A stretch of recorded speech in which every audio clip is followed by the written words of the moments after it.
But this alone is not enough. You can be a brilliant writer, guys, but if you don't have a clue how it is that people behave, then your story will not be authentic.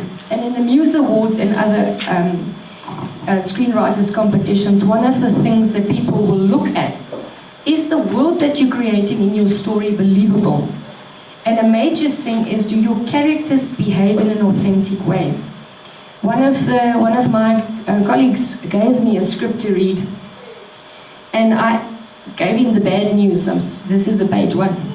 You know, I don't want to have to tell anybody that, seriously. I'm not saying my work is perfect either, but he lost me in the sense of the way that his characters behaved, emotionally, how they responded to situations was a load of crock. I don't see, it's going to take an act of God to get that movie made, because if you don't get that right, even if your idea for the movie is great, somebody else is going to take that idea and write a better story, and that will be made, not yours. So you have to study people, you have to study emotion, you have to study human behavior, observe. You have to be a keen observer, how people behave, and question why. What is it that motivates certain reactions in people? And the mistake we make, now this, guys, I don't have a hell of a lot of training as a screenwriter, and I'm not going to lie to you by pretending that I do. I'm a social scientist and I'm a conflict specialist. So that I have studied for most of my life. Okay, so that is where my expertise academically comes in.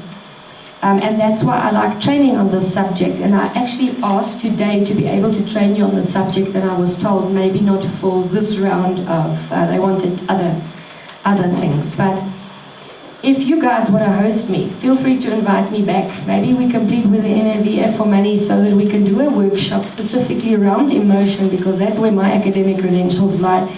And something that's critically important to the success and failure of your story. I like the movie Tomb Raider 2, but in Tomb Raider 2 was actually a box office flop, a dreadful box office flop, when it doesn't make profit. There's a production budget that size and money coming back that you're running a loss. It's a big flop.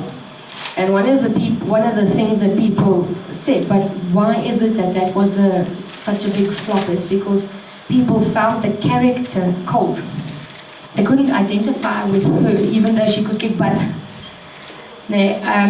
Because they felt emotionally she was a cold person. So you have to create your protagonist in such a way that people is sympathetic to that character, that they identify with what's happening to that character, and thinking, oh, even if they can't, even if it's not happened to them personally, and they think, oh my goodness, how will I react if that happened to me? It's such a terrible thing that happened to him. How would I feel about that? It gives you sympathy for that character. That's what engages the audience, right? Emotion. So we have to understand these things. You have to show character arcs and story arcs. Now, you don't show an arc in the bad guy. The head honcho learns exactly nothing. They stay as terrible as they were. But everybody else in your story has to grow in some way. Can we have the next slide, please? So we saw now, already discussed this, that there was both a story arc and there was a character arc, that she was changed as a person, right? Next slide, please. One of my friends' things that I shot him down on was the emotion that he wrote in his script wasn't plausible. All right, now I hope he never finds out I said this. We'll use an example, he's probably going to be very cross with me. So I won't mention names, but he had a scene where a girl took somebody, a VIP, in a conference hostage. She put a gun to her head. And there's all these state leaders, world leaders sitting there, and they were hostage for this woman had a gun to her head for about half an hour.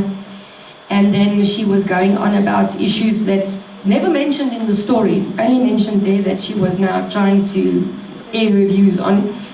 And about half an hour later, security managed to disarm her. And then they realized, but it was a toy gun, and the woman who was held hostage for half an hour, her response was, oh no, that's fine, it was just a toy gun. Is that authentic, guys? What would the authentic response be?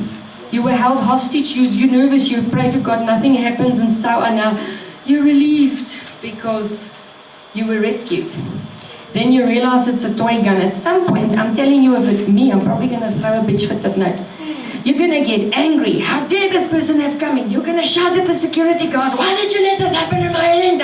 You know I was a hostage. I gave you a plastic gun. I didn't know that. You understand me? And there was none of this kind of reactions that shows it's an actual, authentic, plausible reaction. So we need to start looking at those things when we write our stories. That people don't look at the story and say, oh, that's rubbish, please. I'm not going to even interested in making this movie because you write rubbish. Nobody behaves like that. Okay? So we have to get that right. Now there's something that's called an action-reaction cycle. Something happens, you might get the gun to the head. How are you going to react? You're not going to know that gun is plastic, so you're going to, I better agree with whatever you say because until this threat is passed, you know what I mean? You're going to make a decision. You're going to process what's going on here. How am I going to deal with this? So there's decision and new action. Okay. So if you, even in a gunfight, if a person is shooting at your hero, he's going to see, listen, I'm exposed here, I need to run for cover. So he's going to realize the action, somebody shooting at me, reaction, I'm in danger here, I better get my backside to cover. No? Process, decision, new action, he runs for cover somewhere. Okay, so you see that there is that pause, that there's these specific breaks in the scene to show that. And when that scene, that traumatic scene of this gunfight is finished, you also need to give your audience a chance to respond. They're also going to be stressed out because their hero was getting shot at. They might want to be ducking the bullets behind a pillow or something. And then they need time to process and react. How do I feel about this? Okay, so you have to give them the time. Next slide, please, guys. Now, the most powerful stories are going to use what we call binary needs pairs. Binary needs pairs and emotion pairs. Okay? Some of the most popular movies are things where, like in Skyscraper was a blockbuster. All right, probably the top grossing movie in the last year or so, because it showed we all relate to that. Somebody threatened our family and we'll do what we can to rescue them. Those kind of stories that speaks to our deepest human needs of love, of safety, of protecting our family, wanting them to be safe. Those kind of stories are the ones that are the most successful at the box office.